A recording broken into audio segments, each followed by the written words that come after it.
do you do for work? I'm an adult ICU nurse Where is that? at Kapiolani Hospital. All right, jumping right into it, Ms. Morris, I'm going to ask you about an incident from March 24th, 2020. What are the chances that one of the witnesses who saved Ariel is also a nurse? Around 10:20 a.m. Do you remember that incident? Yes. Where were you at that date and time? I was at the Poly Outlook about to do the Palipuka hike with a friend of mine. And who was the friend you were with? Her name is Sarah. And what trail were you guys hiking? The Palipuka Trail. Can you describe the Palipuka Trail? Yeah, it's pretty steep when you start. It's pretty wooded. You kind of get up to a clearing that has a ridge that kind of drops off. And if you keep going up, there's a little hole in the rock. It's the Hole of the Puka. Yes. Have you ever done the hike before March 24th, 2025? Yes, I have. About how many times? Maybe a handful. And you mentioned somebody named Sarah. Who is Sarah? Sarah's one of my friends. Where is she from? She's from Canada.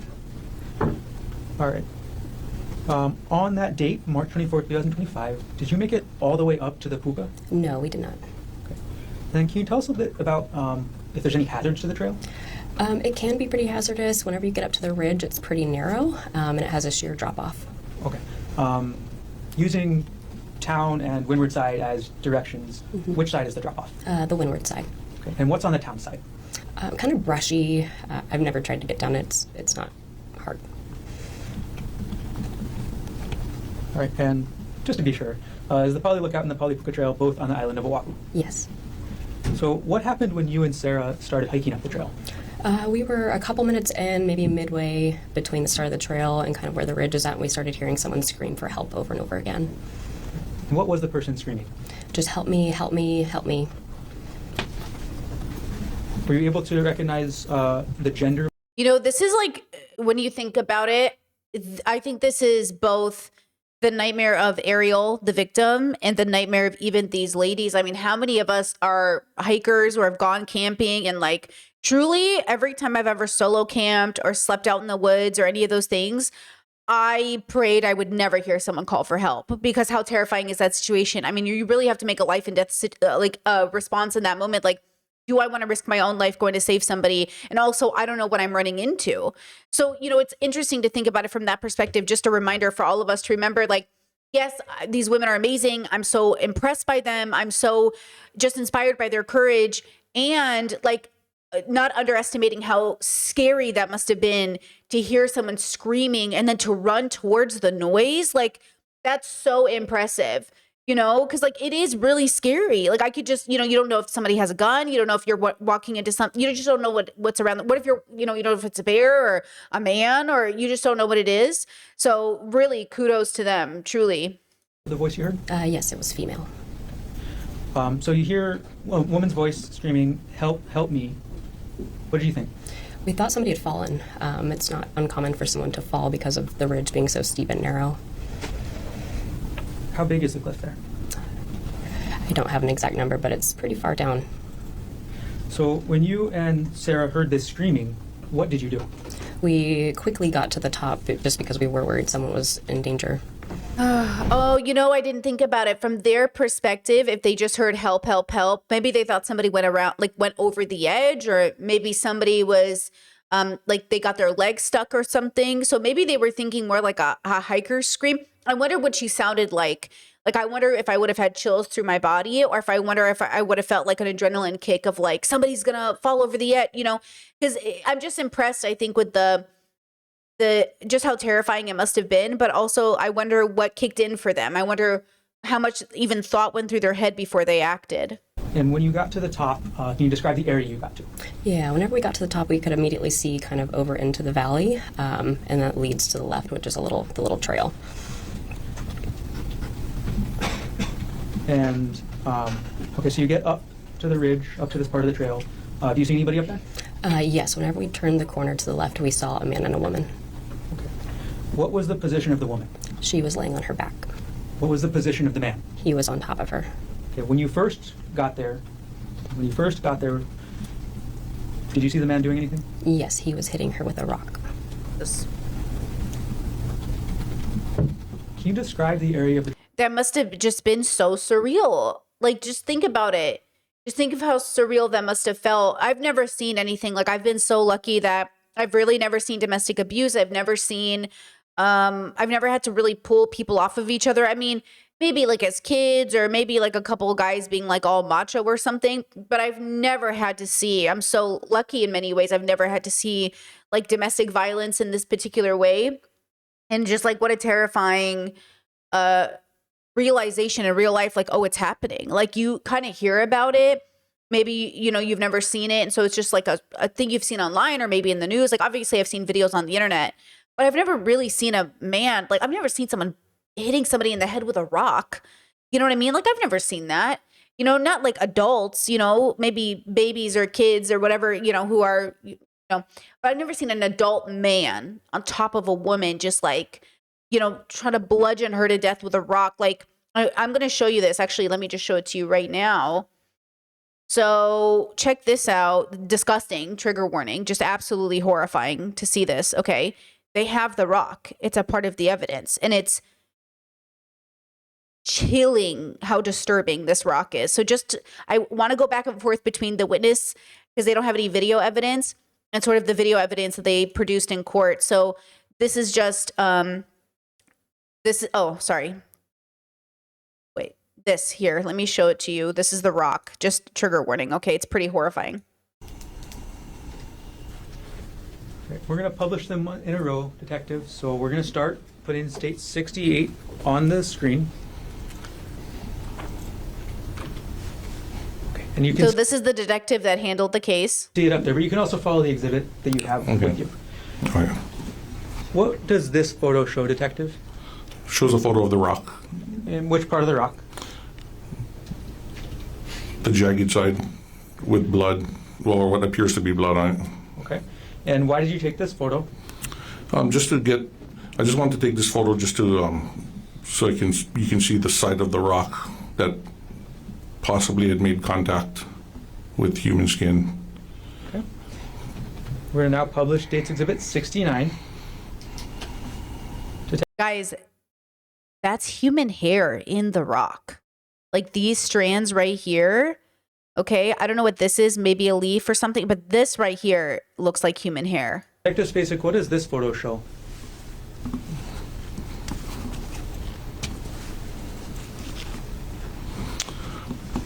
This photo shows, it depicts a close-up of the rock with strands of possible human hair stuck to it or attached to it.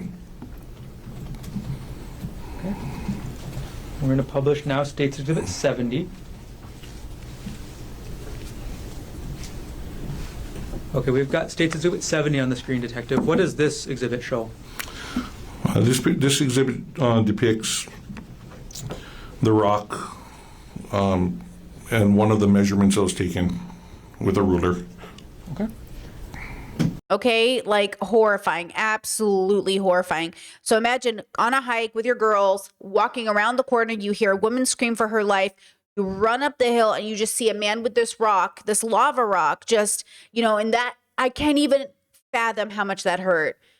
Like my brain can't even process how much pain Ariel must have been in after that happened. And yeah, Chad said his fan fiction defense is so offensive to this is what I'm saying. Like, how can the defense even argue self-defense? Like, what are we talking about here? Like, what are we even on about? Like, this is, I understand we have to go through a trial, you know, it's the law, all that stuff. But I can't even imagine how we could even be, how this could even be self-defense. Okay? Like, it would literally, I don't even know what could even be possible for this to be self-defense.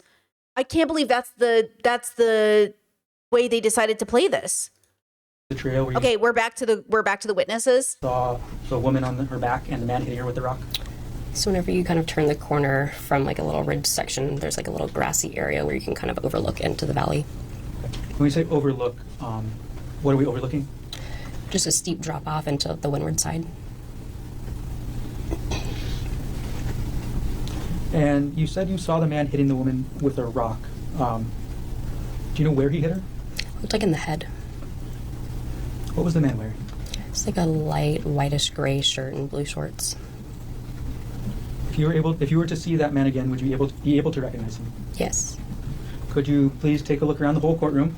And if you see the male that you saw on that day hitting the woman with the rock, could you point him out and let us know what article of clothing he's wearing? Yes, this gentleman in the blue. Sorry? Gentleman in the blue. Okay. Your Honor, let the record reflect the witness has identified the defendant. Record will reflect identification was made. Okay, pause. Identification was made. Just for context, I want to show you the footage of when the police officer came upon him because he had evaded people for hours and hours, right? So he had like basically taken off running allegedly. And, you know, you would have thought if he was the victim and it was self-defense, he would have told the women, call 911, my wife's trying to kill me, you know, but he didn't. So this is how they found him. And now rotated correctly.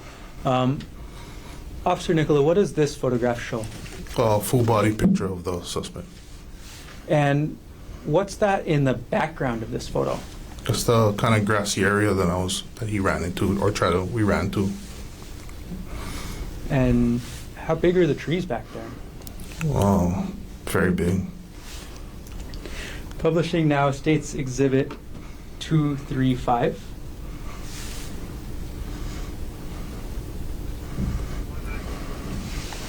And we'll rotate it correctly. Okay, Officer Nicola, what does this photo show us? Closer view of his kind of upper chest area. And now publishing states Exhibit 236. And apologies, I might have to rotate it again. Okay, what does this photo show? This is a left profile. And lastly, Exhibit 237. And again, we'll rotate it upright. What does this photo show? This is right profile.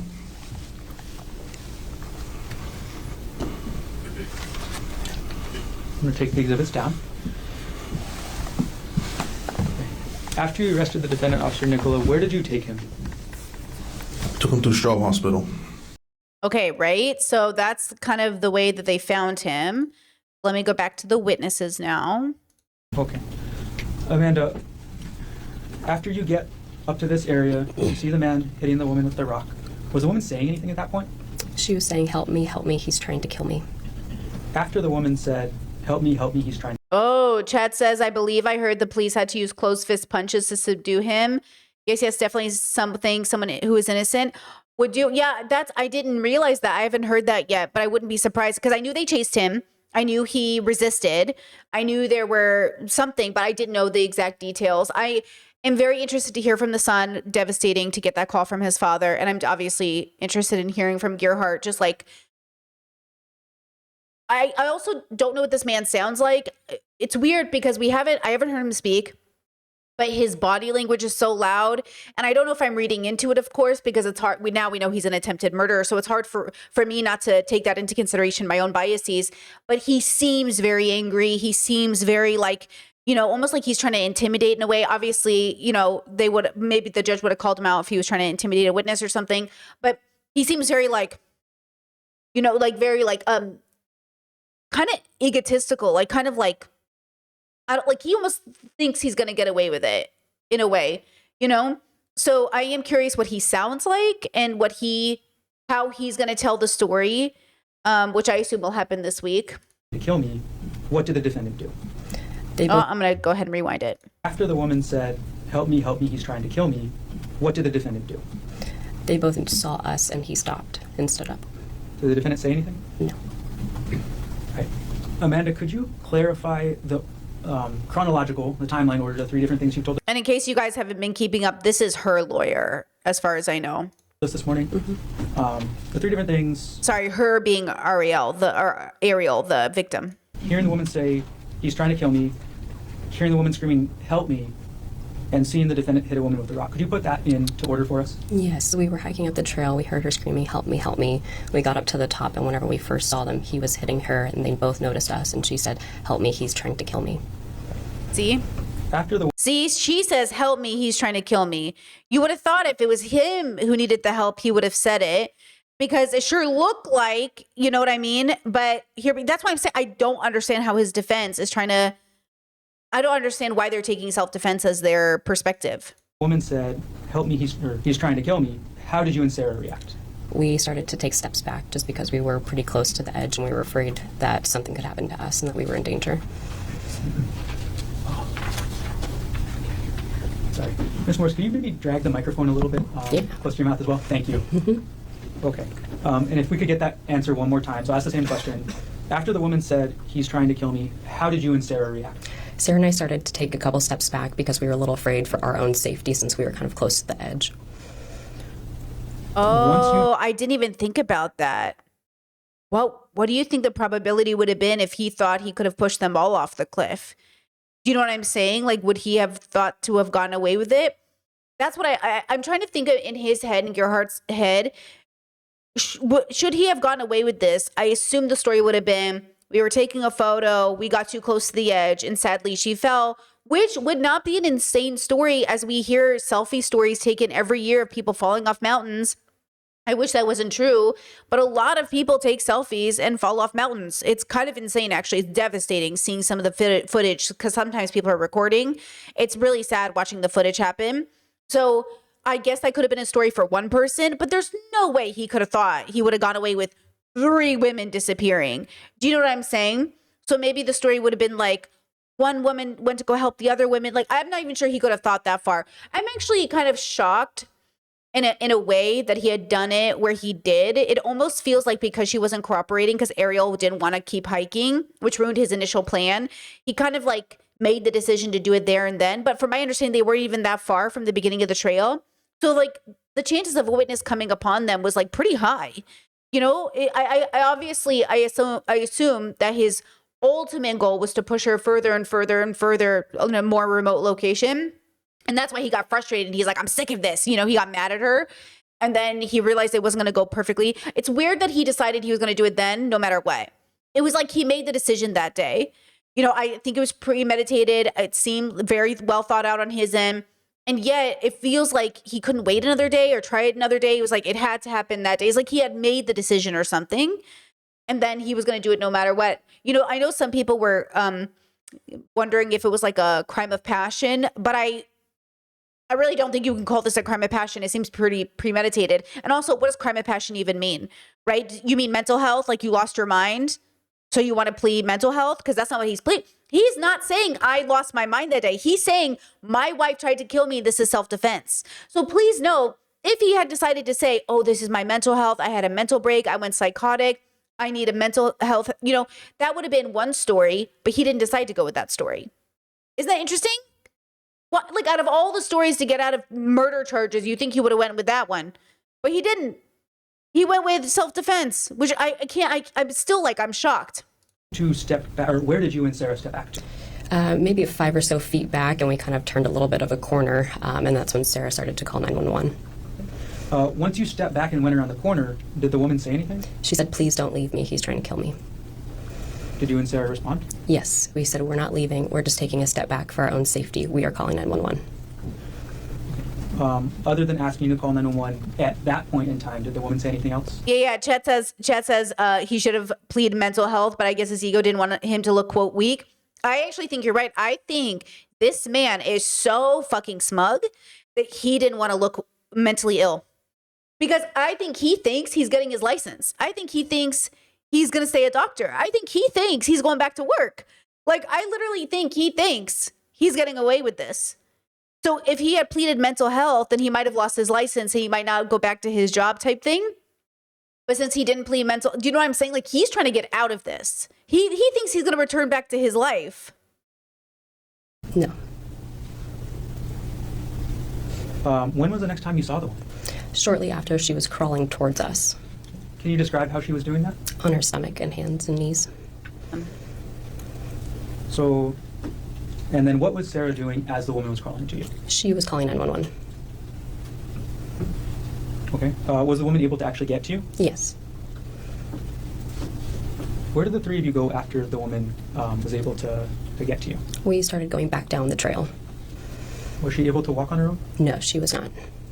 Can you describe for everybody how you how the three of you got down the trail? Yeah, I asked her if she could stand, and she was not able to, so she was able to turn over onto her bottom and scoot herself down. Damn. Did the defendant follow you? No. Do you know what the defendant did or where he went after you, Sarah, and the defendant went down the trail? No, after we backed up, we couldn't see him anymore. When you got to the bottom, the trailhead, then what did you do? A police officer was there, and he climbed over the wall, met us, asking us if the gentleman was coming down with us and if she was okay. Okay, pause. Let me get you that footage so you can see it. So now we're going to go to a different trial video. And this is the police officer with the body cam footage.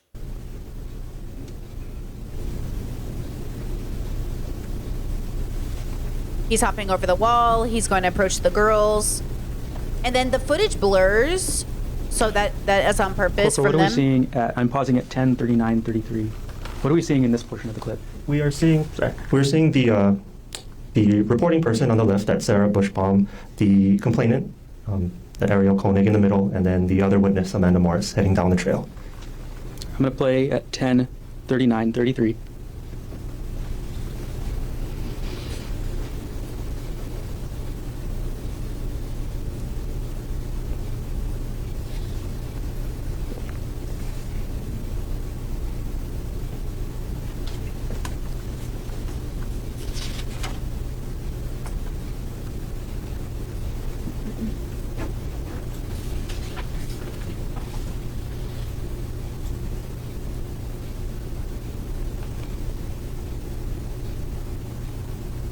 That looks horrible.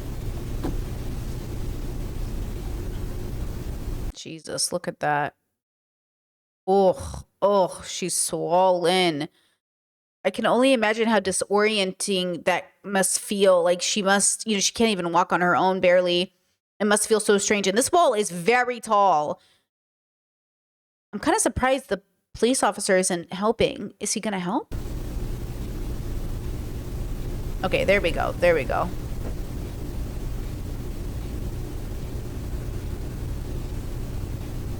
Jesus fucking Christ, bro.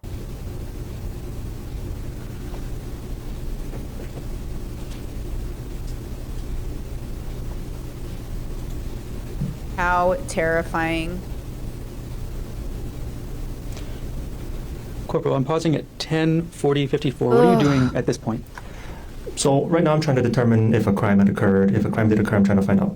Pause you right there. What are you physically doing? I saw your phone in your hand just a moment ago. What are you doing with your phone? I'm about ready to take a picture and then see if I could locate the suspect as well, because that's my work phone, so we're able to search up people. Okay. Is that the same picture that you showed us yesterday? Yes. Okay.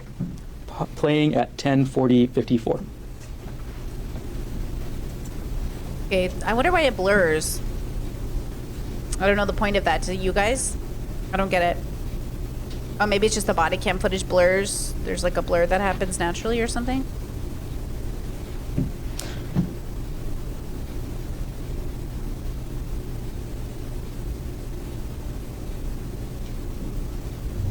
Oh.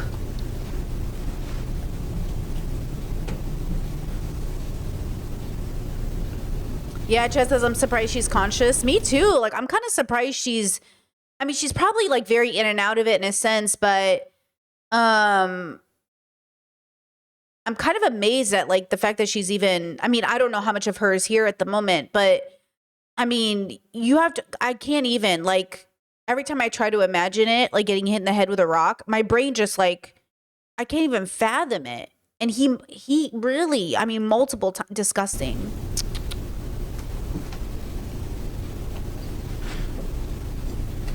Okay, Corporal, I'm pausing at 10:41:45. Is it fair to say you see you kind of crouched down towards the ground Oh yeah, great point, chat. Says the adrenaline's probably keeping her going. That makes a lot of sense. at this point? Yes. Okay. What are you doing at this point? I'm trying to get any details on the suspect, what he was wearing, his description, so I can put it out over the radio. Okay, Corporal, I'm going to scoot ahead a little bit in time with the body cam. So now I'm Okay, hold on. I'm going to pause and I'm actually going to go back to our witness and then we'll go back to that footage. I'm taking you back and forth. If you guys are just joining stream, okay, we have it at 1.2 because that's how we watch stuff here. So the sound's a little different, but that's just what that is. And then we're going back and forth between the footage because the witnesses on their end, they're not showing the footage. And I just want you to see it in case you haven't seen it.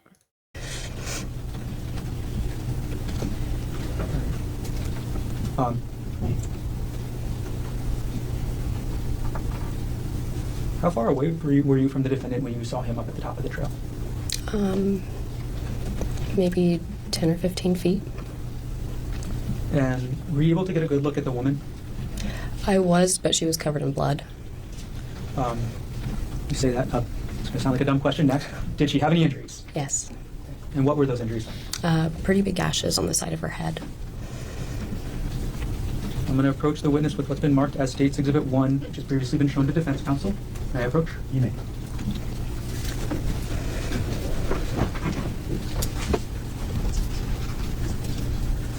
Ms. Morris, without showing the jury yet, do you recognize what I've just handed you? Yes. What is this? That is the injuries that we saw on the woman coming down from the mountain. Does this photo fairly and accurately depict the woman's injuries as you observed them on March 24th, 2025? Yes. At this point, the state moves to enter Exhibit 1 into evidence. Still talking. No objection. With the marker identification of State's Exhibit 1 is received into evidence. Does the state have permission to publish? Granted.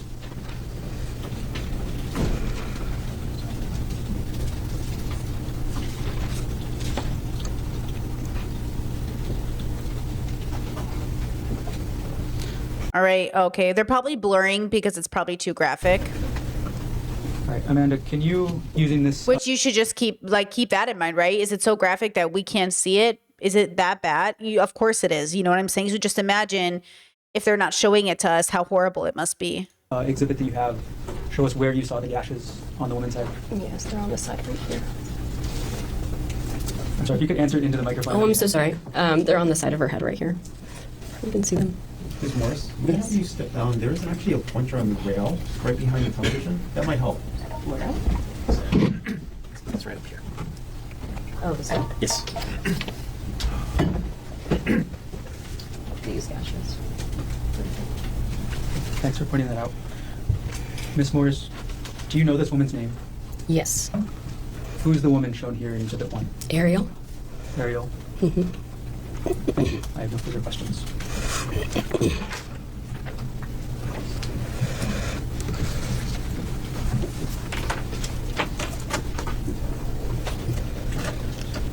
Thanks for talking. Cross-examination. Good morning, Ms. Morris. Good morning. Everybody, hold on. Here we go with the defense. I'm going to ask you to keep your voice up. Okay. It's a little hard to hear, speaking to the mic. My name is Thomas Otaki. I'm the attorney for Dr. Koenig. I just have a few follow-up questions for you. You mentioned that you've done this hike a handful of times before this March 24th date. Is that correct? Yes. And so you went on it, I guess, in the initial time, and then you felt, you liked it, and then you went back and did it a couple other times, correct? Yes. Okay. So it wasn't the type of hike where, you went on it once and was like, oh, it's too dangerous, I'm never going to go again. You went back and... Okay, so now he's going to try to ruin Ariel's conversation because Ariel said she was afraid of the heights of the hike and didn't want to continue on the hike. And now he's going to imply that because these women specifically were willing to go on the hike multiple times, it wasn't that scary. And Ariel was lying about not wanting to go on the hike because it was scary, as if that's what I think he's going to try to do, right? Do we remember the last time we covered this case a few days ago? Ariel said she just, it was too scary.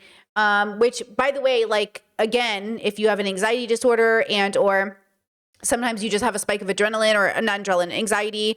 And sometimes going to the supermarket can feel like I just don't want to do that today. I know I do it every day, but I can't today.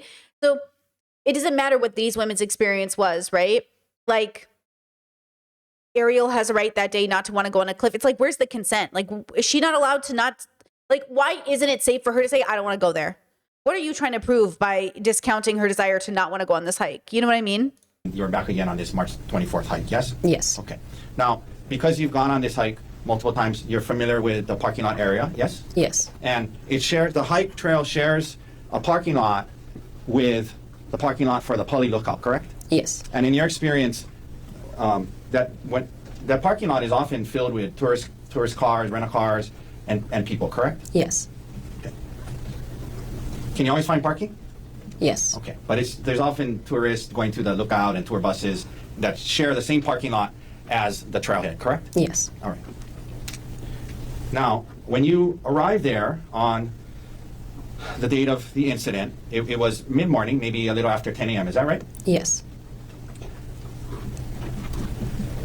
You mentioned starting off on the trail and then hearing some yelling, correct? Yes. And at that time, you were about 5 minutes into the hike, correct? Yes. Okay.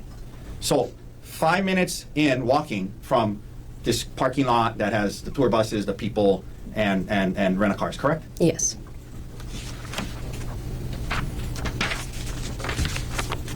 You mentioned the trail, it can be pretty narrow, hazardous, but there's places it's hazardous and there's places it's not as hazardous, correct? Yes. Okay. You said that you heard this yelling and you guys tried to get there quickly, yes? Yes. Because you thought somebody had fallen off a cliff, right? Yes. In other words, you didn't think at the time somebody was being attacked because they weren't yelling, help, help, he's hitting me, he's killing me. They just were yelling and you thought they had fallen off a cliff, correct? Yes. You guys get there quickly and your friend Sarah Bosch, how do you say her last name? Boschbaum? Brooksbaum? Boschbaum? Okay. We'll call her Sarah. So your friend Sarah is with you, yes? Yes. And she was kind of going up, when you guys heard it, you guys kind of quickly went up together, correct? Yes. And she was kind of like right by you when you guys got there, right? Yeah, she was right behind me. Right back, yes. You indicated that you see a man, women on her back, a man on top, and you indicate you see him hitting her with a rock, but you only saw him hit her one time, correct? Yes.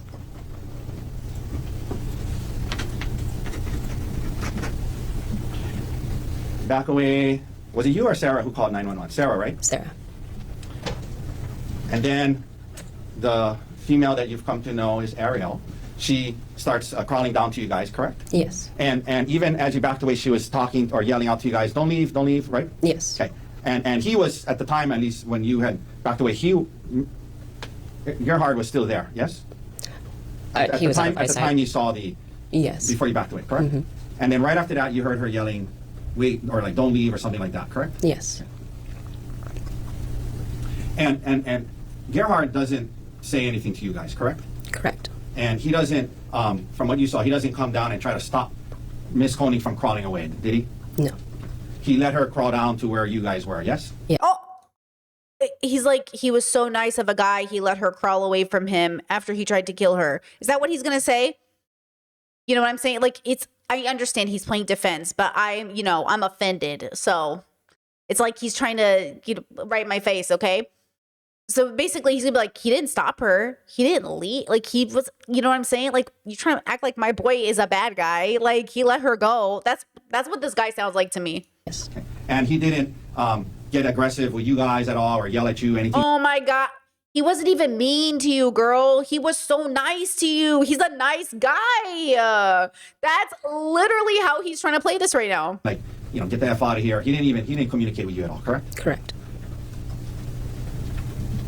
Okay, pause. Just to go back to, let me show it to you. This is how the police found him. Okay, after he ran away, okay, they found him and they had, you know what I'm saying? Like, this is him. Look it. Okay, just for context, this is how they found her. Scrolling ahead. Okay? So just for context, okay? Look at this. Disassociated, dead in the eyes. He knows what he did. Okay? Ariel. Pausing at 10:43:07. Is this where you're still in the gathering information stage? Yes. Okay. Okay? I don't want to hear it. And as she was crawling down to you, he doesn't come back and kick her or hit her with the rock again. He lets her get back to where you guys are, right? Or get to where you guys are, right? Yes.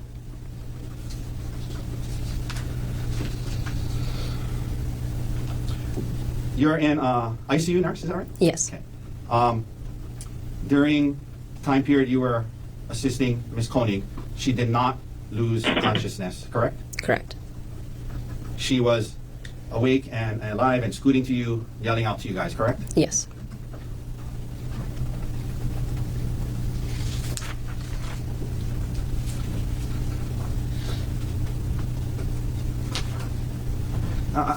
Initially, you indicated she could not walk, but when you guys got to the bottom by the trailhead, she stood up and walked towards the wall, correct? No, she scooted towards the wall and onto the wall, and we helped her down from the wall. Okay. Your Honor, I'd like to, Defense Exhibit 177 is a body cam video of one of the officers. If we would seeing would seeing We've seen it. So technically, she did not scoot her. Well, she kind of scooted. She both. You know, she both. She was technically. Oh wait, yeah. No, you guys can't see it. Hold on. So let me go here. So technically, for a moment up this trail, which would have been very difficult to scoot. Just FYI, would have been crazy to scoot this section. Okay, they technically helped her down, but look how wobbly she is. Okay. And then here she scooted down. So he's trying to imply that because she didn't scoot at this very difficult section, she wasn't as wounded. Is he trying to play like she wasn't as wounded? Because obviously she's wounded. That's what it feels like they're trying to say. Like, oh, was she even that hurt though? Like, you know what I mean? Like, what is this? Surface wound. Nothing really. That's what he sounds like to me right now. the police officer's body cam videos of when the three of you guys are coming off the trailhead help you refresh your memory as to whether she stood up and walked down? Yes. Okay. It wasn't like she independently walked out. It wasn't like she was, you know what I'm saying? Your Honor, I apologize. I wasn't able to have, I wasn't able to show it to her ahead of time. Is there, you stipulate to the, showing the, Do you have it on a smaller player? Like an iPad? we can, if we could take a, 1 sec, I apologize. Or just on a computer or laptop? Sure, can we approach and show her? Absolutely. Okay. And with no audio. Okay. Mr. Darcy is going to come show you the video, okay? And just watch it to yourself, and then I'm going to ask you a question after. When you're done.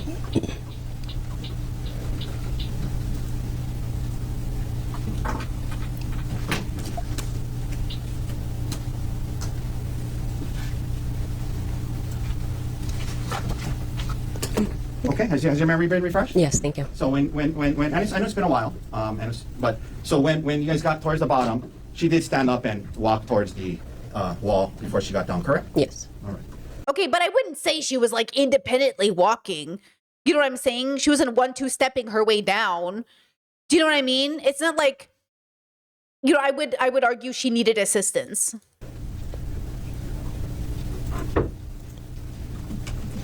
And ma'am, you never saw any vials or syringes, correct? No. Well, I asked that the wrong way. Did you see any vials or syringes? No, I did not. And ma'am, you did not see how the incident started, correct? Correct. You did. Pause. Please see exhibit whatever this is called. I was going to make a joke, but I'm not going to. This is the detective on the case. So allegedly, Gerhardt had a fanny pack on. And this fanny pack had his, quote, supplies in it, okay? And Gerhardt basically is claiming that, or his defense is claiming like he's a doctor, this is his normal fanny pack, okay? So just listen to a little bit of this. This photo depicts the bag if you were wearing it, and that's the part you'd actually see that's on the outside. Again, red stains all over it, depicting possible biohazard blood, possibly. Okay. State's Exhibit 75. This picture depicts the bag laying on a desk with like a side view profile. Again, with you can see red, I'm Can going you to see forward inside it. that middle side pocket? a black eyeglasses case. Okay. Okay, I'm going to forward it Do you more. later photograph the contents of this pocket? Yes, yes. I'm going to publish now State's Exhibit 82. What does this photograph show? Okay, so pretty typical things, give or take a couple of cell phones, key fob, okay, a nutty bar, like pretty normal people things to have in a bag when you're going on a hike. So this photograph depicts the contents that came out of the middle side pocket, or the large side pocket. Excuse me. Okay. Were there any other contents of the large side pocket other than these? No, just that. Publishing State's Exhibit 83. What is this Okay, photo? I'm going to forward it a little bit. Just stay with me here. The large side pocket just loose, just lying there. Was there any SIM card or SIM card? Detective Space. Okay, so money, credit cards, ID, like all the normal stuff, right? Like stuff that you're like, okay, this makes sense. Like this makes sense. But then look at this part. Pocket, just a bunch bags and a bunch of medical supplies.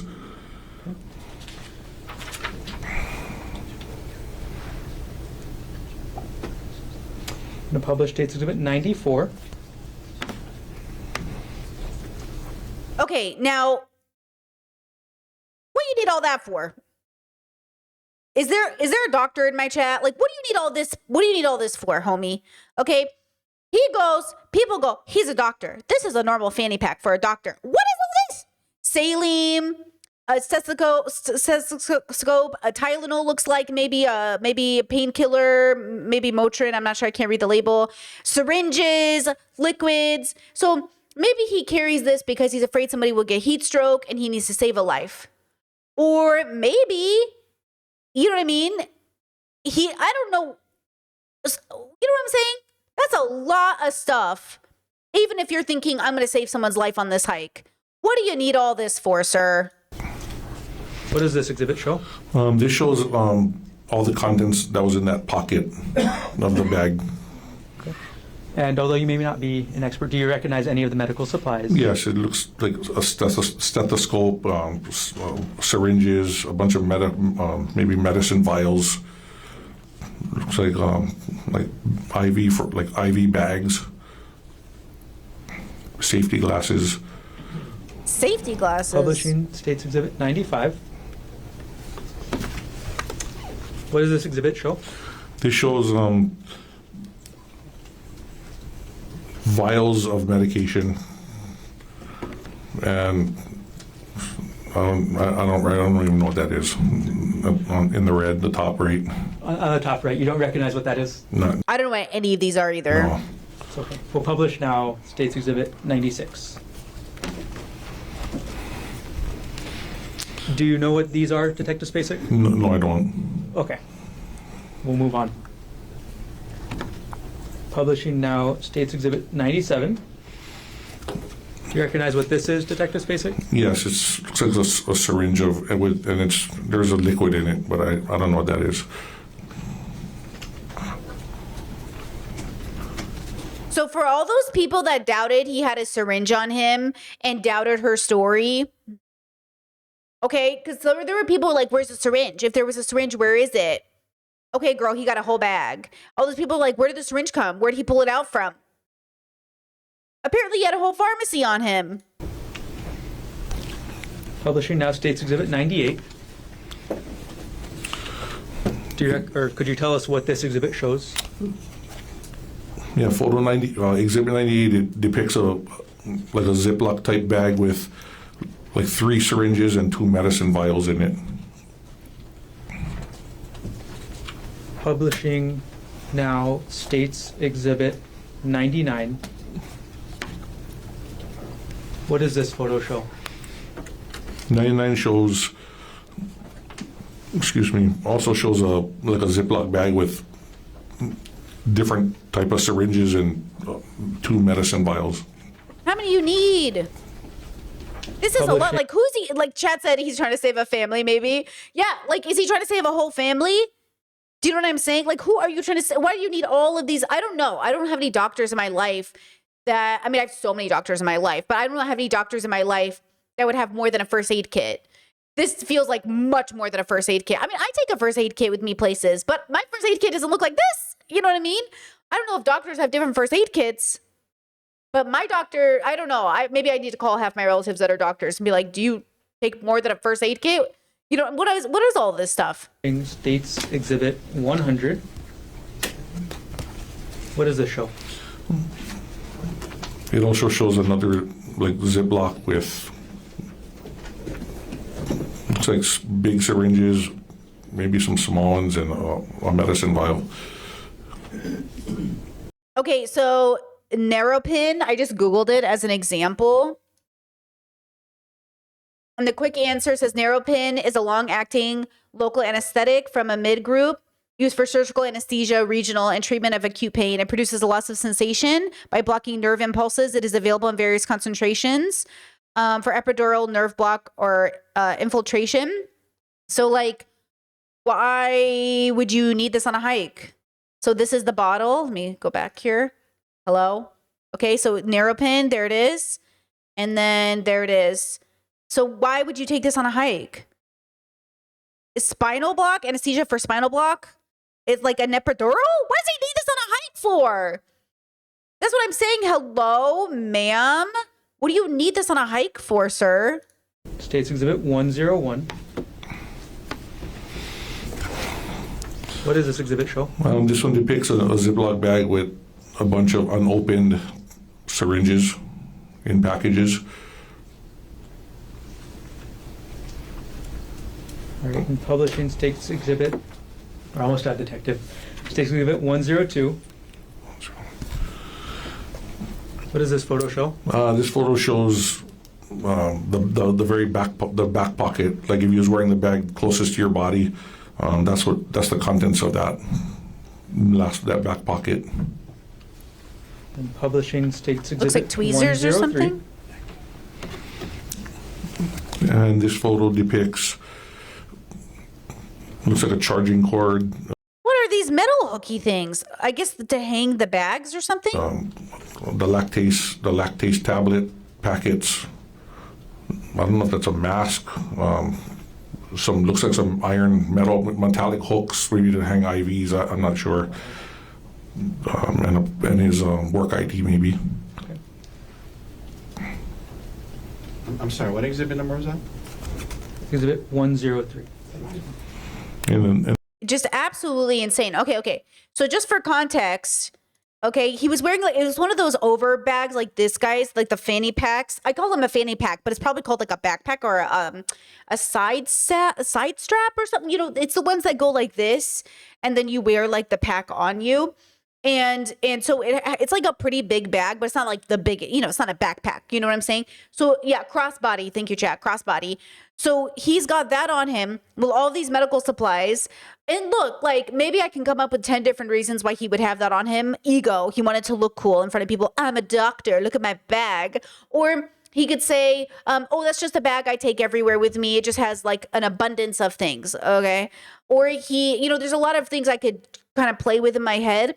But realistically, given everything that happened, one, it just proves that Ariel was correct in saying that he had a syringe, that he didn't know what was going on.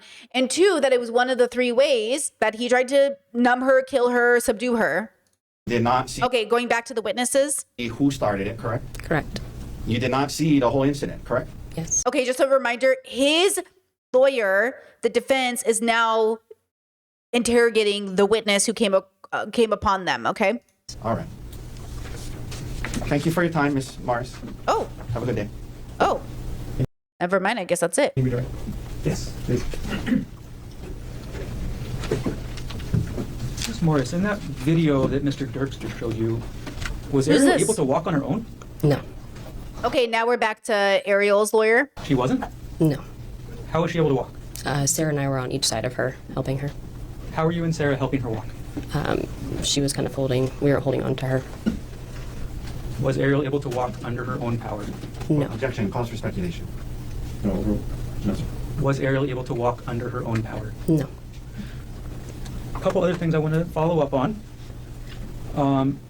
You described to Mr. Taki that Sarah was right behind you. Yes. Okay, is that when was Sarah right behind you? Whenever we got up to the top. Okay, so in order of who got to see the defendant and Ariel first, who got to see her first? I did. And last thing, Mr. Otake asked you about the rest of the trail. What's the rest of the Palipuca Trail like? It's Objection, vague as to the rest of it. You were asked if you hiked the whole trail before, is that right? yes. Okay. Can you describe what the trail is like above where you saw the defendant and Ariel? It's a pretty narrow ridge to get to the rest of the puka. Is it more exposed to the cliff or less exposed up there? I would say more.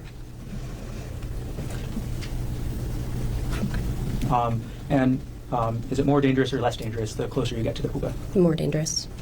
Thank you. Very briefly, Your Honor. Okay, ma'am, you asked about her walking. There was a time when you Okay, now it's his lawyer. got to the bottom, you saw the video where she stood up and the two of you was side by side, and she was walking on her own legs as you guys are on the side of her, right? Correct? Yes. And you're an ICU nurse, right? Mm-hmm. Neither of you let her go and tried to let her walk on her own because you thought she might fall, right? Correct. Okay. So you didn't try, so you don't know if she could have walked on her own or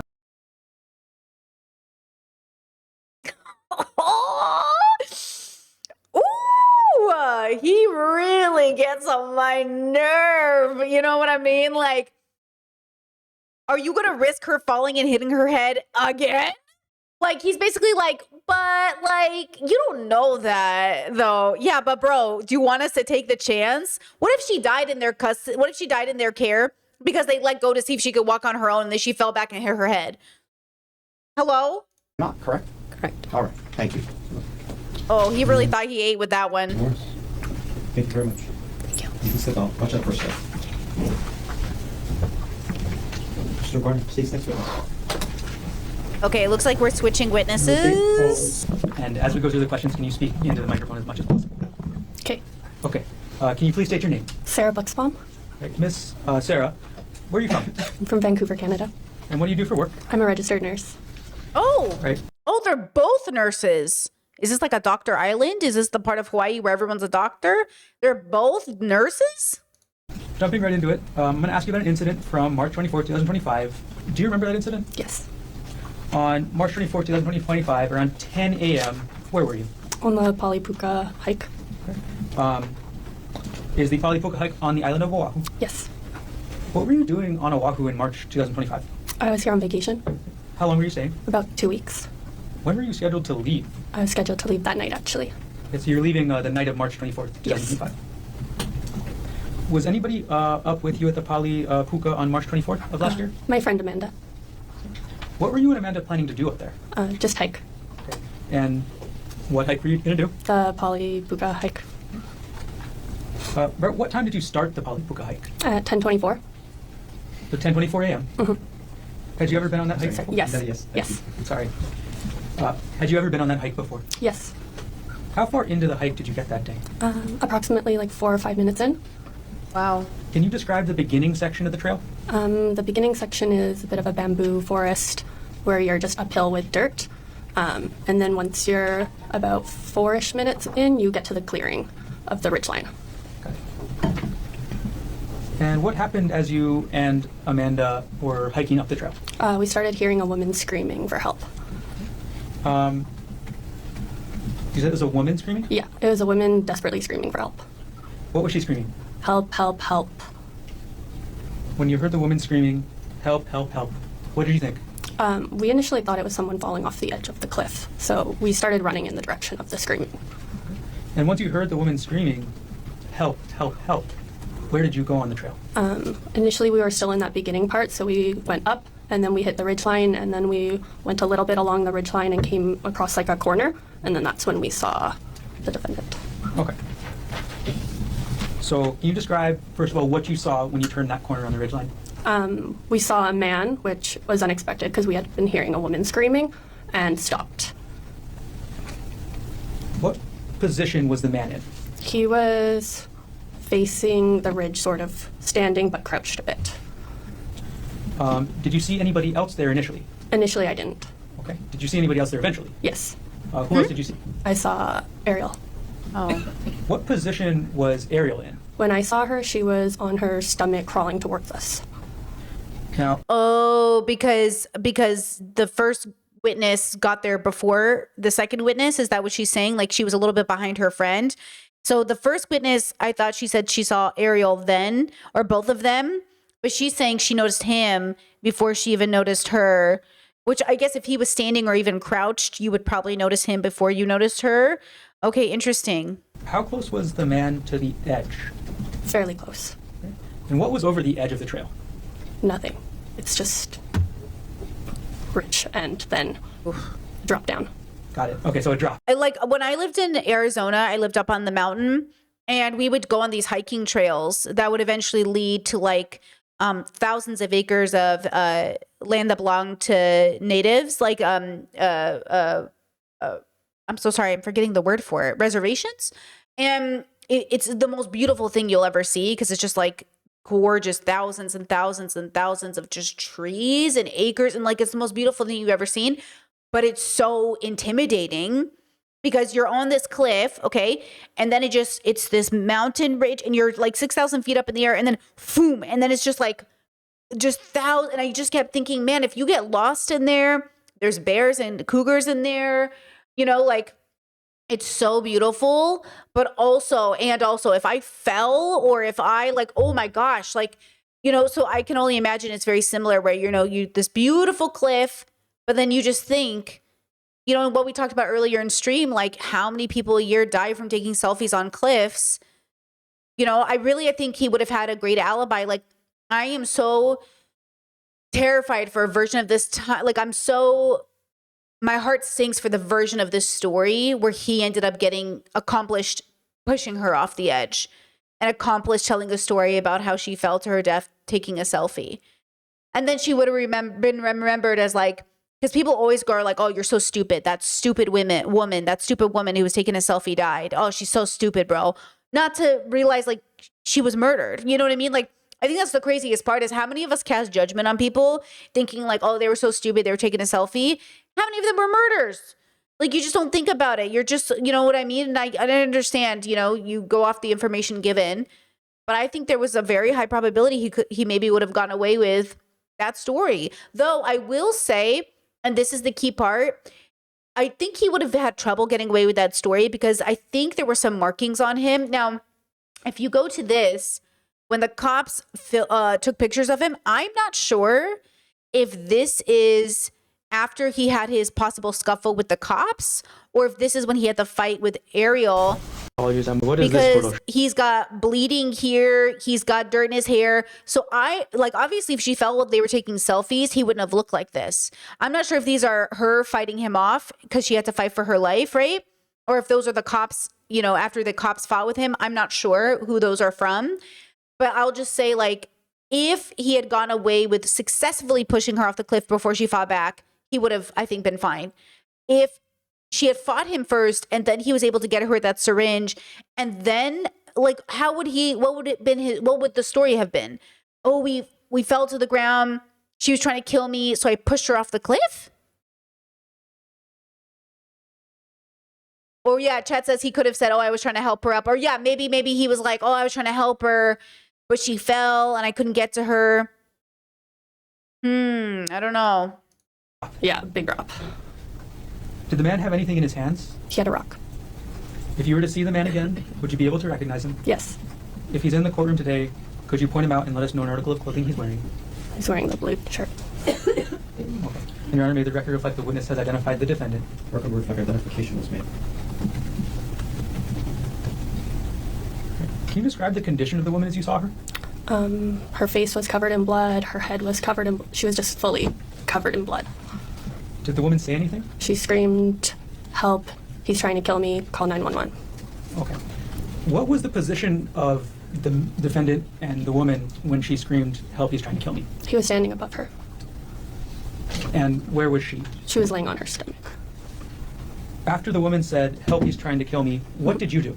We initially backed up a bit because we were right on the edge and we didn't want to get attacked. So we backed up so we were in a safer area. And as we were backing up, I was calling 911 and Amanda was yelling at her saying that we were calling for help.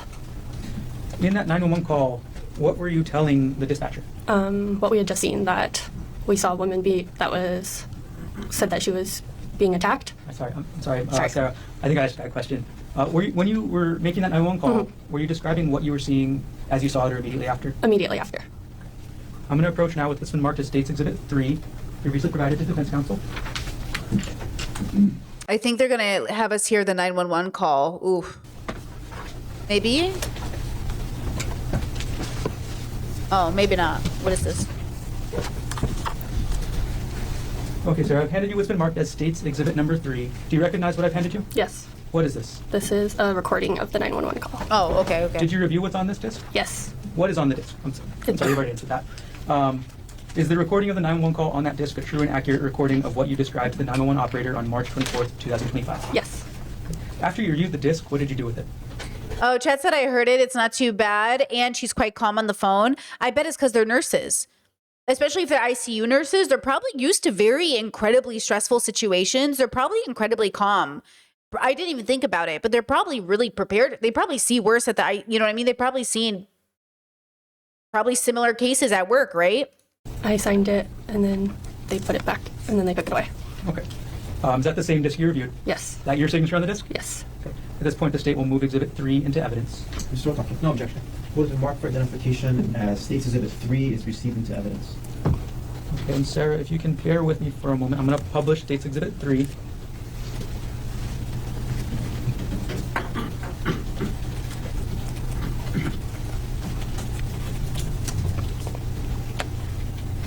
And ladies and Can I help gentlemen, you? Sorry. go ahead, publish. Okay. Hi, someone's currently being attacked on the top of Polly Puka. Where? There's a man trying to kill her. She's blood all over her face. Where is this at? Polly Puka, the hike at the lookout. Okay, so Polly on the top of lookout. She's on the Polly Puka hike, and he's currently attacking her. Okay, where, how far is the hike? Or is it the entrance? Where? We're probably like 5 minutes into the hike, really quick. Okay, what are you seeing? We heard her screaming, help, help, help me, and then we saw a man over her, and then she crawled out with blood over her face, saying that he's trying to kill her. And did she know him? I don't know. Okay, where is he at? What is he wearing? He was in a t-shirt, white. He had brownish, sort of curly hair. Asian, Caucasian, Hawaiian, white guy? Yeah, white guy. And then what kind of shirt? T-shirt, maybe. I'm sorry, shorts. Pardon? What kind of shorts? I didn't see. He's wearing short stuff. Okay, and then did he walk away from her? No, he was not. We walked away because we didn't want him to attack her. Okay, so he's still there. Yeah, they were both hiking. And was she Caucasian? What is she wearing? It was hard to say. She was covered in blood and she was crawling. Okay, and then, so she's 5 minutes. The man is here. The girl is here. She's wearing a purple tank top. She's okay. She's covered in blood. She's near us, though. Does she have a weapon? Did he have a weapon? He didn't have a weapon. Okay, it's a rock. He was sitting on a rock. Okay, is this the Polly lookout? Is that the one on the town side going towards, or is it on the Kailua side? The Polly lookout. We need an ambulance, but it's on the town side. There was an accident. The police are actually really close to the entrance because there was an accident. Okay, that helps me. Okay, and then what is your name? Sarah. Sarah. Okay, we'll send somebody out there. Just look out for the officer and the ambulance. We definitely need an ambulance. Okay. Thank you. Thank you. Are you okay? Wow. Oh, I've called 911 a few times. I remember even as a kid, I called 911. And I remember, when you're young, I think it was really intense when I was a kid and I thought something bad was happening and I called 911. My dad was doing electrical home improvement in the house and a fire started and he was like, call 911. And I panicked so much. I was like a little kid. I was like 11. And I tried to pick up our house phone and it was dead. And I freaked out. So I slammed it on the ground because I was so stressed. And then I ran to my best friend's house, just literally next door. And I was like, I need to use your phone. And my dad was like, next time in an emergency, you don't have to break the phone. I was like, listen, I was very stressed. I wasn't in trouble for breaking the phone, but I didn't know what to do. This is before cell phones. Like nobody had a cell phone, you know what I mean? Anyways, I just remember as a kid how much adrenaline I had. And it really wasn't a big deal. The fire was out. It was a big deal. But it was like a big news for the neighborhood. A fire truck came down the cul-de-sac and, people started coming out of their houses and they were like, is it my little brother? I blame him. Did he do it? And it was such a 90s sitcom moment. Anyways, as an adult, I've really only called the cops for if I heard something we called the cops for a domestic abuse situation one time. That was really scary. That was actually really scary. I guess I didn't witness it. I heard it. Guys, just hearing it was terrifying. I didn't even see it. I heard it from my neighbors and it was the most terrifying sounds I've ever heard. Like bang, bang, hitting, not bang, bang, bang, hitting and screaming and it was terrifying sounds. So we called 911 with them, the traffic stuff, people need help. But that just hearing my neighbors, I woke up in the middle of the night and my partner at the time was in bed with me and they were like, it's not us, it's the neighbors. It's not inside the house. Cause I woke up thinking it was inside my house for some reason. It was so loud in my ear, but it wasn't. It was just because of the way the apartments were shaped. And the screams were horrible, the everything. I didn't call 911. My partner at the time did. And they actually had to go to court to testify that they called 911 and that it was the neighbor upstairs and all that stuff. But it was a terrifying sound. I can only imagine how terrifying it is to witness it. Again, just like so many of your senses are being evoked. Like I don't have a memory of this. I have not a visual memory. I have a audio memory, you know? So it was just terrifying, really, you know? That says I called 911 one time when my ex was trying to murder me, literally, and they hung up on me. That is terrifying to me, and I'm so sorry that happened because that scares me because I've heard so many stories about 911 thinking it's a prank call or not answering. And then, of course, you see all the TV shows where that happens. So much anxiety runs through my body thinking that might be true. Jesus Christ. Okay, back to Sarah. Okay. After you made that 911 call, Sarah, what did you and Amanda do next? We hiked down with Ariel. Can you describe for us what it was like hiking down that trail with Ariel? She wasn't able to walk, so she scooted down on her bum. Initially, she was behind us. At one point, she asked if she could just be in the middle because she wasn't sure if he was going to come back and attack her. Yeah, wow. So Amanda was in the front, Ariel was in the middle, I was at the end, and I was just looking around to see if he was going to come back or not. How terrifying. I didn't even think that process of them just getting down the mountain, even if it's just a quote 5-minute hike, when you're scooting and you're moving slowly, it's probably the longest 5 minutes of their life. Trying to get down this mountain is probably 10 minutes, really, trying to get down this mountain thinking he could come out of nowhere at any point. They don't know if he has a gun. They don't know if he has a knife. They don't know if he has something. You know, how terrifying is that? Were you able to successfully get down to the bottom of the trail? Yes. Did the defendant follow you at all? No.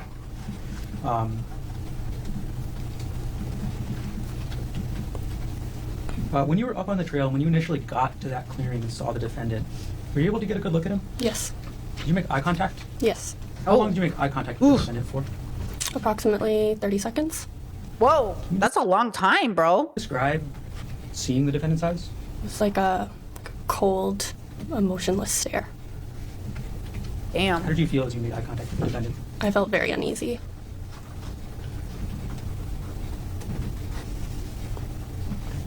Thank you very much. Thanks. No further questions. Okay, hold on. Let's just give context once again. Let's go back to the body cam footage. Okay, so they've got Ariel down. They're attending to her wounds. Thank goodness they're both nurses, right? I'm going to play at 10:43:07.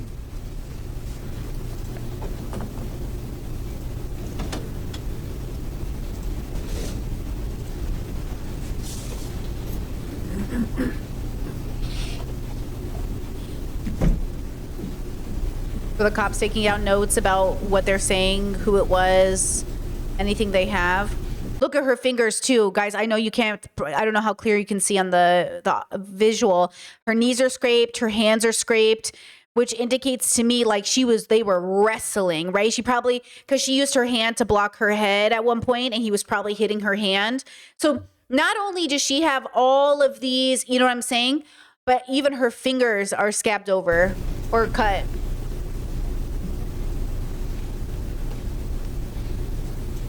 And you have to remember, she has 2 little kids at home. So she's a mom. She has 2 little kids at home. Her husband just tried to murder her. I couldn't even imagine how many thoughts are just like moving through her head. Corporal, pausing at 10:43:45. Were you able to speak to Miss Koenig at this time? Yes. Okay. Without getting into what was said, and before I ask that question, had you ever met Ariel Koenig before March 24, 2025? No. Okay. So do you know what her voice was normally like? No. Despite that, did you make any observations regarding her voice as you spoke to her that day? It sounded weak and kind of, she took a lot of pauses, out of breath, understandable. Okay. Playing at 10:43:45.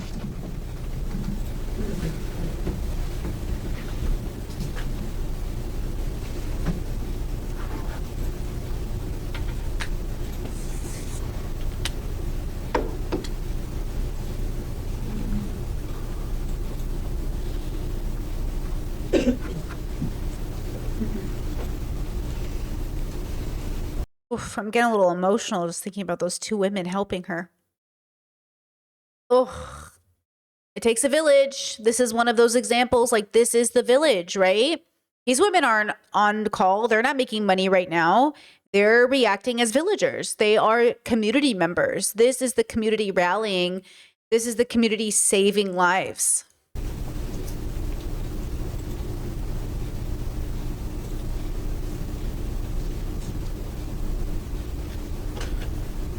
All right, now I'm pausing the video at 10:44:28. Corporal Chun, did you eventually go up the trail that day? Yes. Okay, I'm going to scoot forward ahead in your body worn camera just a little bit to where you enter the trail. So I'm scrolling forward in States Exhibit 232.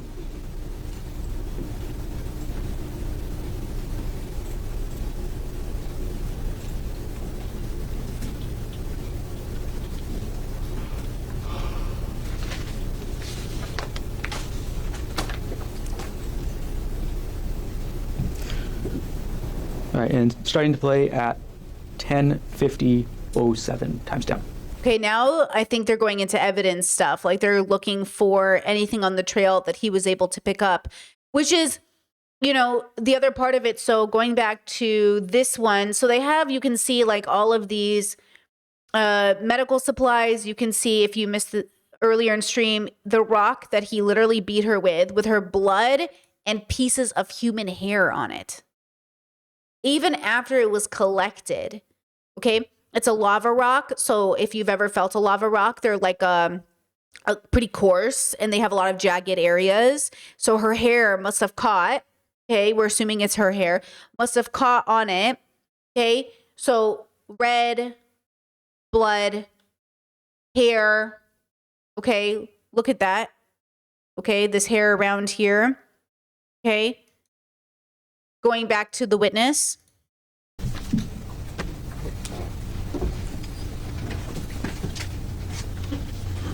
Cross-examination. Good morning, Miss Bushbaum. Hi. You indicated 30 The defense lawyer. seconds, cold stare, looking into his eyes for 30 seconds, uneasy feeling you had, correct? Yes. Good look at him, yes? Yes. Okay. Isn't it true later that same day when the detective showed you a photo lineup that you initially picked the wrong person out of the photo lineup? That was the next day. Oh, I'm sorry. Okay, I apologize. The next day. What an attitude this guy has, bro. He's like, oh, I'm sorry, I got it wrong. You got a lot wrong. He does this on purpose. I think he gets the wrong information out there to confuse everybody. You Yes. picked the wrong person out of the photo lineup initially, correct? Initially, That- because That's just my question. Yeah. Okay. Did you pick the wrong person out of the photo lineup initially? yes. Ooh, I want to hear her because, it's, And then when the detective said, keep going, then you said, oh, wait, that's him later, correct? When I saw his eyes, yes. Yeah. Well, number two who you picked, you saw the eyes, correct? They had stated that it could be like an older photo of him and he could look different. I'm just asking you, when you looked at oh, she picked it out of a photo. Is that why he's in a beard? Because I had wondered, why did he come in a beard when this is what he looked like? Publishing state. Okay, so this is what he looks like when they grabbed him, when he went to go murder her. And then now he's got a beard. Is that to confuse people? photo number two and said that was the person, you could see that person's eyes in the photo, yes? Yes. Okay, ma'am, you live in Canada? Yes. All right. The prosecutors flew you in to testify today, yes? Yes. And this was not the first time doing this hike, was it? No. And you had gone on the hike before, correct? Correct. And you felt the hike was safe enough for you and your friend to go again, yes? Correct. I wanted to just ask you, you just more out of curiosity, you indicated you Oh, started... what is this, a dating app? I'm just curious. Like, what's your favorite color? This isn't a dating app, sir. Don't ask questions out of curiosity. the hike at 10:24? Correct. That's pretty specific. Did you have like a... Amanda had started exercise on her Okay. watch. Okay, got Yeah. it. So that's helpful. So, Yeah. and you guys went back and looked at the watch when it was started? Yes. And it showed 10:24? Yes. Okay, that's very helpful. So you guys started the hike at 10:24 a.m. on March 24th, correct? Correct. All right. 10:24 a.m. The parking lot shares a parking lot with Pali Lookout, yes? Correct. As you indicated, you guys were just about 4 minutes into the hike, correct? Correct. And in fact, on the 911 call, we can hear you saying, "Oh, we're really quick in, just about 5 minutes in." Yes. Correct. So when you heard this, you were just about 4 to 5 minutes in from the busy parking lot where the tourists park to go to Pali Lookout, correct? Correct.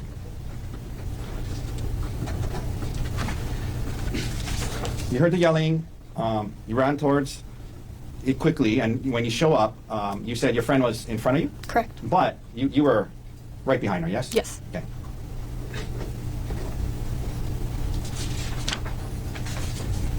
And in fact, you didn't see the man hit the female, correct? Correct. You back away, and you called 911, yes? Correct. That was your voice on it? Correct. And you mentioned at some point she starts kind of crawling towards you, is that right? Yes. Okay.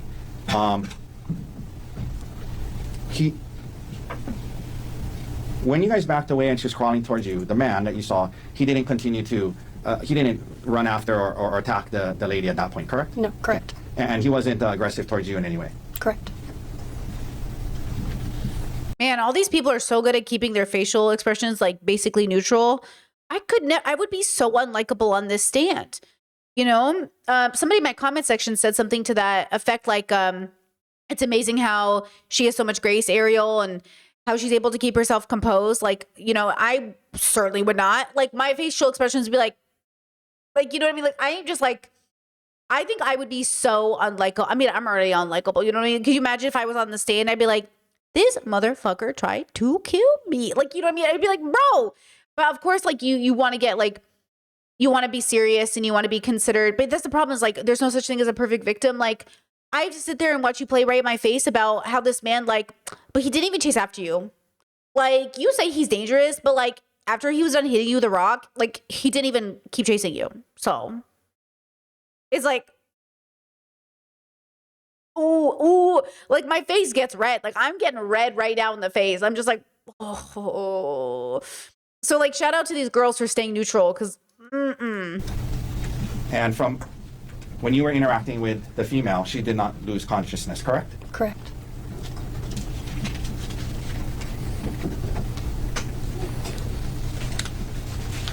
You mentioned her kind of crawling down. At the very end, when you got towards the wall, she stood up and you guys kind of helped, and she walked towards the wall, correct? Yeah, there was myself, Amanda, and I believe an officer that were trying to help get her down the wall. Yeah. And well, before you got to yeah, that's what it is. Chet says every time the defense asks a clarifying question, my jaw clench. Like, I'm like, you know what I mean? Like, why you ask me a stupid question? But then, you know, Chet says I need 1,000 cc of Botox. Can you do that? Can you get Botox before court? Because I would need it. Because I would definitely need it. Because, like, especially my eyes, like, you know what I mean? Oh. well, she stood up and walked towards the wall, yes? With us supporting her. Right. Right? Yes. Okay.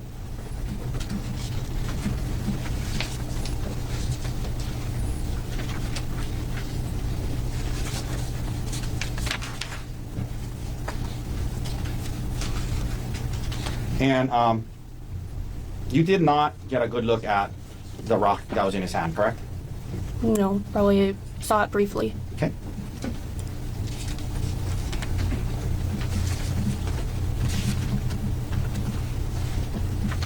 And I'm sorry. I'm waiting for the defense lawyer to be like, do you think he was like looks maxing through this process? Like, do you think he was like more of a chat in this moment, or more of like a beta male? That's how ridiculous this defense feels to me. I'm waiting for him to be like, were your cortisol levels like high, would you say? Would you say like you were spiking? Like, would you say in this moment?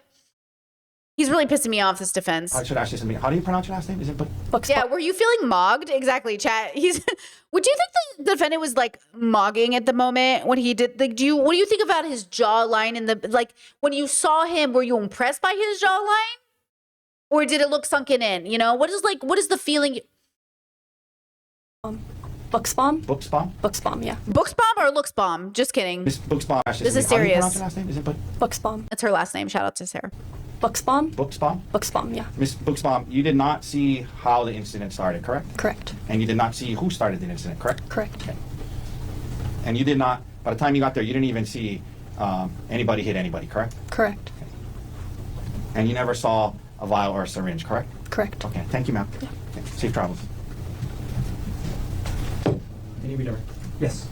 I don't know. That safe travels felt passive aggressive. You know what the safe travels sounded like to me? He's like, get out of here, foreigner. He's like, she doesn't even live here. She doesn't even live here. She's from Canada, sir. That's basically our sister twin, okay? That's our sister wife, if you will, okay? But he was just like, get out of here, bro. You don't even live here. And I'm like, sir.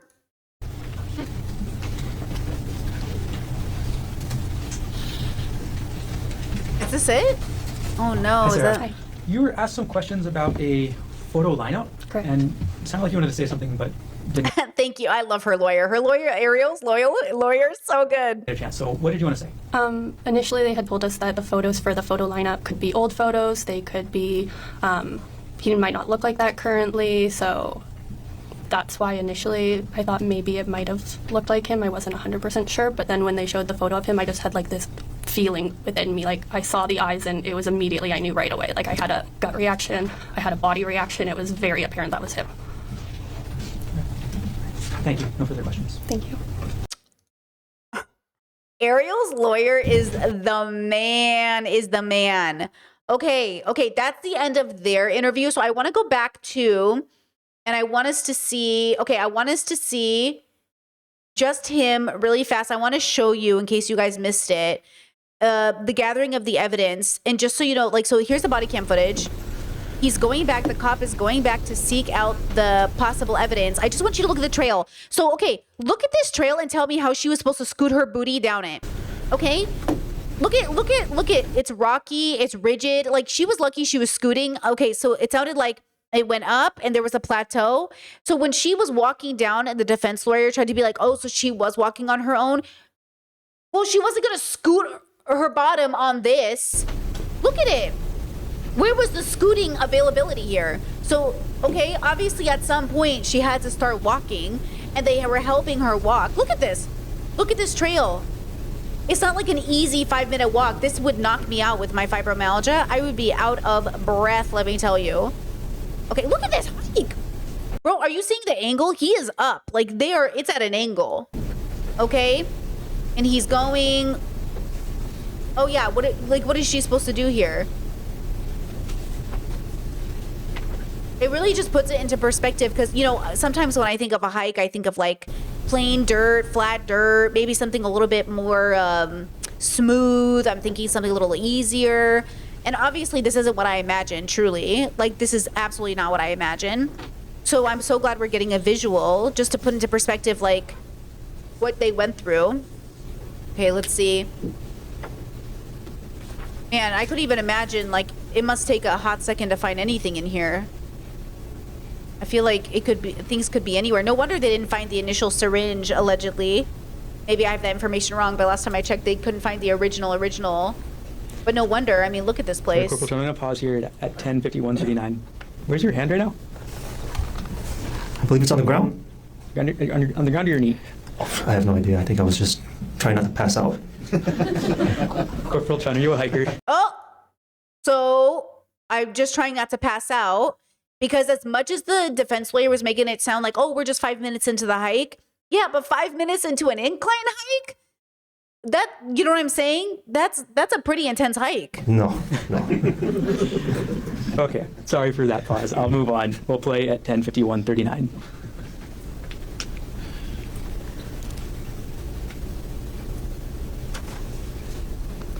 My gosh. Yeah, this is so important for us to see the visual.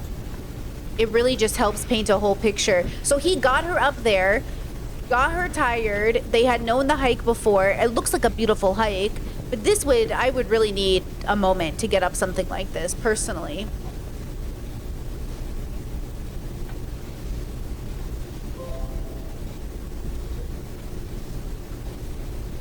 Jesus, look at that. Beautiful, but scary.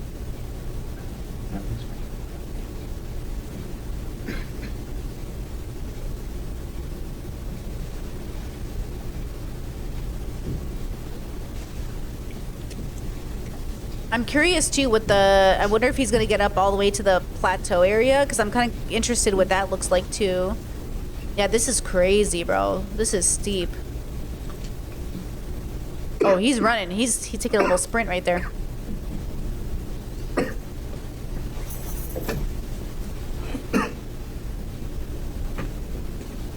Jesus. It's funny how the roots act as steps. Corporal Okay, Chun, I'm pausing now at 10:53:24. What are we looking at this part of the trail?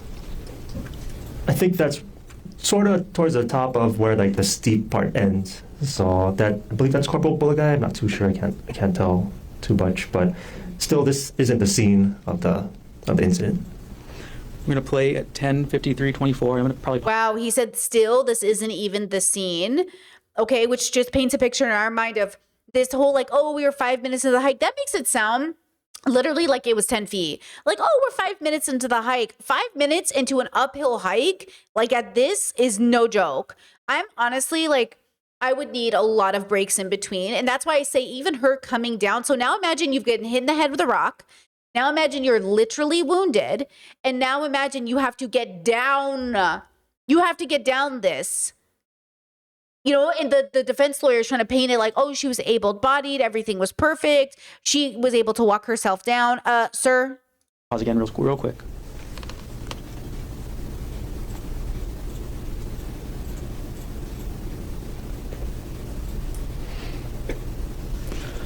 Okay, Corporal Chun. On the right side of the screen, what do you see? On the far right. I see a sheer fall. Mm-hmm. Do you know how? Yeah, you can see like the way that it probably looks grainy, but like you can kind of see if you go back a little bit. When he goes up, you can just see how much of a drop there is. Like you can see that it's a full whoop. Okay, Corporal Chun. On the right side of the screen, what do you see? On the far right. I see a sheer fall. Okay. Yeah. Do you know how tall the drop is? No, I'm not 100% sure, but it's very, very far. And what were the wind conditions like that day? Oh. They're pretty windy. Usually over there, it's kind of windy. If you have ever been in a gust of wind that moved your whole body, talk about not feeling in control. Scary. Playing now 10:53:36. Yeah, look at that. Wow.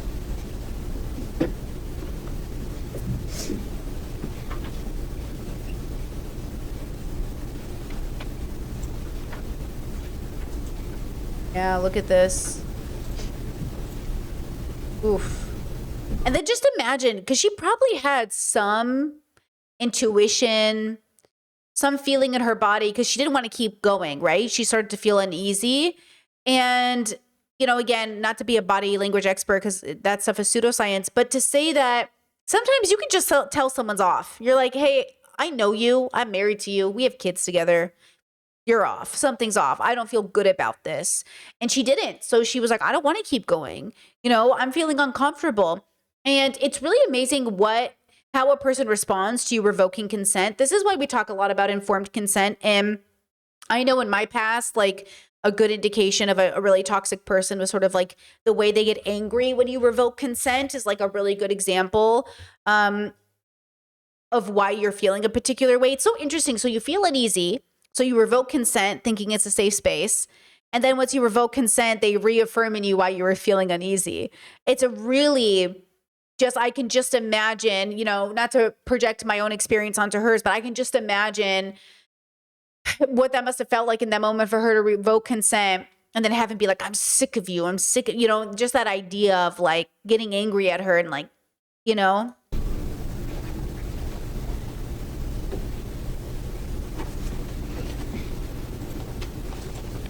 All right, now I'm going to go back just a couple frames here, Corporal. So I'm going to rewind 10 seconds and I'm going to play again. So we're starting again at 10:53:57. Yeah, Chad says you can read the body language of someone you live with. I mean, I would go so far as to say I can read the body language of strangers, definitely. Like, you ever been in a situation where you walk into a room and you're like, a fight just happened here. I don't know what happened. Something happened. It's like you can tell your brain is moving very quickly. You're reading, you know, you have data being computed constantly. It's like, it's kind of like those situations where if you're in public and you know how people, there's like two types of people, something negative is happening. There's the people who go to see what's happening. There's the people who walk away. Yeah, I tend to be the person who goes, I'll read about it on the news. Okay. I don't know, but I'll read about it on the news. If I see a bunch, you know what I mean? Absolutely not. About to be stuck in a crowd of people trampling on each other, you know, because they're curious. Absolutely not. But that's, you know, that's kind of the what I assume was happening more or less, right? She's in a social situation. She's feeling uneasy. She doesn't know exactly why. I mean, no one thinks they're gonna get murdered unless you have an anxiety disorder / you read a lot of true crime / you're neurodivergently especially interested in stuff like this. I mean, I think I'm always gonna get murdered because I grew up with parents who were always like, you could get murdered. But I don't think typical people are raised with my parents.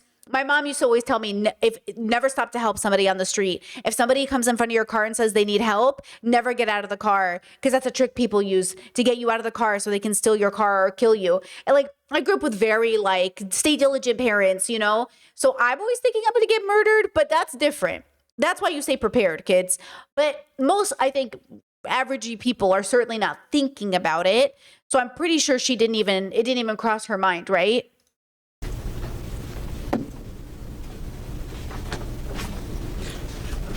What's on the right side of the screen here? Let's see, what is it? I don't know. What do you see? Just more, just another cliff. We're still on the edge of the cliff as well. Okay. Playing at 10:54:06.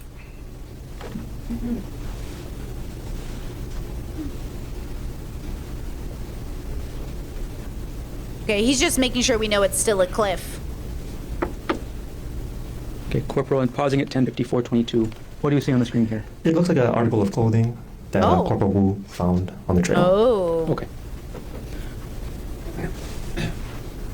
I'm going to take the video off of the screen for now. Okay, so that's the end of the body cam footage. So just a reminder, okay, this is how they found him. Okay. He definitely, you know, I really want to know where this damage to his ear came from, if it was from her or the cops, because then that would look like a defense, you know, like she's scratching at his ear to kind of like, you know, that's what I would think to do. Like, I would definitely think to like scratch at his eyes or scratch at his ears or get him where it's sensitive so he can like kind of go like this and I can shove him off me or something. Like maybe that's what she was doing, or maybe it's from the cops. I'm not sure, but this is how they found him. Okay. And I just think it's very interesting that he decided to come to court with his little beard. It also looks like he lost weight, which I guess he's been in custody, you know, since this happened. Okay. So just a reminder, okay, to review what we've seen so far. We have the rock that he hit her in the face with, literally blood and hair on it. Okay. We have his fanny pack full of what looks like very suspicious medical items, which I'm sure he'll say is just a first aid kit, but this doesn't look like any first aid kit I've ever had. Interesting that did the nurses have a first aid kit like this on them? I mean, I guess they're nurses and not doctors, but I'm just saying lots of syringes, lots of liquid. Okay. Okay. So that's what we have from there. Now, what we are waiting on is the son's testimony. Let me check, see if anything has been posted. I don't think so. It won't be posted, I think, for a couple of days. And we're waiting for his, of course, him on the stand, assuming he will take the stand. I don't see any updates just yet. We probably won't for a second. So this is probably it for today. Let's see, at least when it comes to this story, let me double check just so we're on the same page. Let me look at my two channels. Yeah, I got nothing. I'm assuming they took a break for the weekend because this is happening in real time. Okay. Stay safe. It's no joke out there. Stay safe. Prepare yourselves. And remember, like, there's no way for her to have known this would happen to her. There is no way that you could marry somebody like this and be prepared. And I know some people might say, like, weren't there signs before? Weren't there signs? Look, there are signs for everything. Like, there are signs that most of us will go through breakups, but we're still dating our high school boyfriends, right? Like, there's a lot of reason to think dating until, you know, you're 30 doesn't even make sense, since most of you will end up in a divorce. We're still going to do it. Okay. We're still going to date. So it's kind of like this idea that you have to harm reduce, you know, bring down the probability. But at the end of the day, like, love is a risky game. We take a risk in friendship and socializing and making friends. And victims are not at fault for people taking advantage of their good faith. Okay? She is not at fault for believing her husband wouldn't kill her. How crazy to believe that my husband wouldn't kill me. You know what I mean? So, you know, we always want to stay away from victim blaming. And we just want to remember that all of those comments that we are seeing, and this is what's so devastating, like, all those comments, you know, I did see about people saying like she cheated. That's what she gets. It's obvious. She broke up the family. I want to believe they're trolls. I really want to believe they're trolls. I'm sure they're not, some of them, but I'm also pretty sure some of them have got to be trolls. Okay? Because, you know, people are just going to rile you up. So just remember that.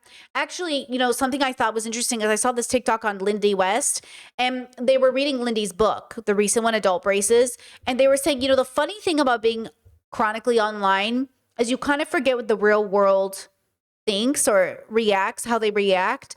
And if Lindy comes off, they said, according to the book, like somebody who's only ever understood herself through extremes of haters and trolls on the internet and people who love her. And this is why I say I love my job. I love this job, but this is not my real life. I mean, it is my real life. It's my real life job, but this isn't my life. This is my work. And then I turn off the computer and I go back to my real life, my life where I listen to people and I take things into consideration and I change accordingly. Like, yes, I listen to my coworkers and yes, I'm open to hearing my audience, but I don't live my life in the extremes of, you know, these I hate Britney to I love Britney's. Like, it would drive a person crazy. And it does, you know, as much as I spend the time, as much as I spend as much time as I do on the internet, I really do go home and I touch grass. And I remember that, like, this is my real life.